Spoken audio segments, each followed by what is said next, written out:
लगातार आपसे जानना चाहते हैं, लगातार ये मुद्दा उठ रहा है, उनको अब पाकिस्तान चला गया, आपकी क्या राय, आप इस पर क्या बात है? देखिए, जहां बड़े भाई भारतीय जनता पार्टी, मोदी जी, अमित शाह जी जैसे और नड्डा साहब, माननीय जी जैसे लोग यहाँ इस सोच के साथ कि आतंकवाद खत्म हो जाए, हमारा जो है जीरो टॉलरेंस की नीति आए।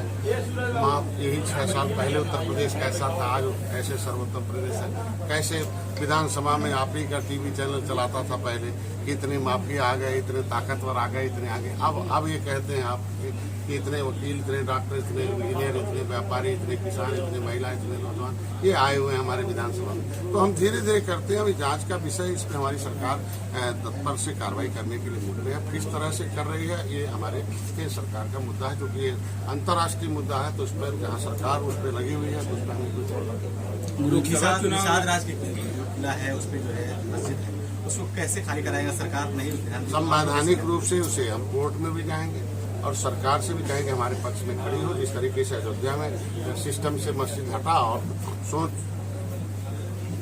चांदी का ईंटा दे के मुसलमान, इसके मतलब नेता विरोध कर रहा है, मुसलमान नहीं, चांदी का ईंटा देकर मस्जिद बनवा रहे हैं, मंदिर हमारा राम मंदिर। तो जिस तरीके से राम मंदिर बन रहा है उसी तरीके से उनके आत्मपाल सखा निषाद राज थे और उनसे दोस्त थे, तो उनके किले को भी बनाने के लिए सरकार ने जो पैसा दिया है उस पर हम लोग करेंगे। और निश्चित रूप से हम उम्मीद रखेंगे कि मुसलमान भाई उस मस्जिद को हटाकर दूसरे। कल आपने बोला कि जबरिया खाली करेंगे आपके लोग, हमारे लोग जाते हैं लाखों लाख। तो अब किसी की विरासत पर, किसी की विरासत हो और दूसरे की हिरासत में रहेगा तो अपनी विरासत लेने की कोशिश नहीं करेगा। अगर हमारा समाज उसे हटाएगा तो हमें समाज के साथ रहना पड़ेगा। लोकसभा चुनाव में कितनी सीटों पर आप लड़ेंगे? हम लोग सीट नहीं, जीत के लिए। हमने पहले बताया 2019 में जीत के लिए सपा बसपा एक हो गई, फिर भी हमने ऐतिहासिक जीत दिया, आपने देखा होगा। और जीत के लिए है, और सीट तो भारतीय जनता पार्टी बुला के देती है। एक सीट था 2017 में, 2022 में 15 सीट हुआ, और 15 सीट के साथ आपने देखा होगा कि 11 विधायक बने, और 11 सीट ऐसी ली थी जिसमें भारतीय जनता पार्टी नहीं जीती। तो हम लोग जीत के लिए काम आए। हम 80 की 80 सीटें, हम लोग आपस में कुछ नहीं है कि भोजन भरी थाली ही कमल है, कमल ही भोजन भरी थाली है, इसलिए हम लोग तालमेल में लेकर। अच्छी बताइए कि तो ओपी राजभर भी आपके घटक दल में शामिल हो गए, कोई दिक्कत होगी क्या आपसे? भैया आ गया और खुशी है, और मजबूती से लड़ेंगे। उनका मुद्दा हमारा मुद्दा एक ही जैसे है। हम निर्णायक दौर में पहुंचा दिए हैं, राजभर समुदाय को भी हम निर्णायक दौर में लाएंगे, उन्हें भी संवैधानिक सुरक्षा लाएंगे, उनके लिए विकास के लिए काम कराएंगे। वो भी तो देश को आजाद कराने वाले हैं।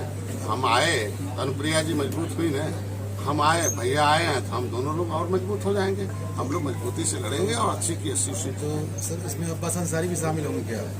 ये तो जो वहाँ जहाँ मामला न्यायालय का हो, मामला उनके न्यायालय चल रहा है, तो न्यायालय के मामले होते हैं, और न्यायालय जब देता है उसमें, न्यायालय में जो मामले होते हैं उसमें किसी नेता को बोलने का कोई अवसर नहीं। पार्टी में, मतलब पार्टी में न्यायालय जो निर्णय देगी, न्यायालय में चल रहा प्रक्रिया, न्यायालय क्या करती है उनके पास। एक समाजवादी पार्टी के जो विधायक हैं अबू आजमी महाराष्ट्र में, वंदे मातरम बोलने को तैयार नहीं है, कह रहे सिर्फ खड़े हो जाएंगे, बोलेंगे नहीं, कल विधानसभा में बड़ा हंगामा होगा। देखिए, ये हम सब कुछ लोग तुष्टीकरण की नीति पर चलते हैं, हम लोग संतुष्टीकरण की नीति पर हैं। हम लोग देश की जनता से वादा जो किया है उसे पूरा करते हैं।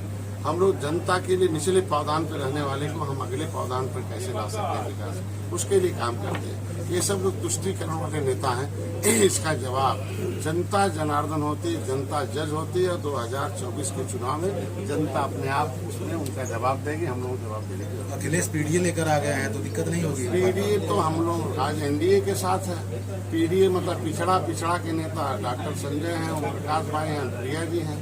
पिछड़ों के नेता वो लोग थे, तो 4 बार 5 बार सरकार थी, क्या पिछड़ों के लिए कोई कानून बनाया?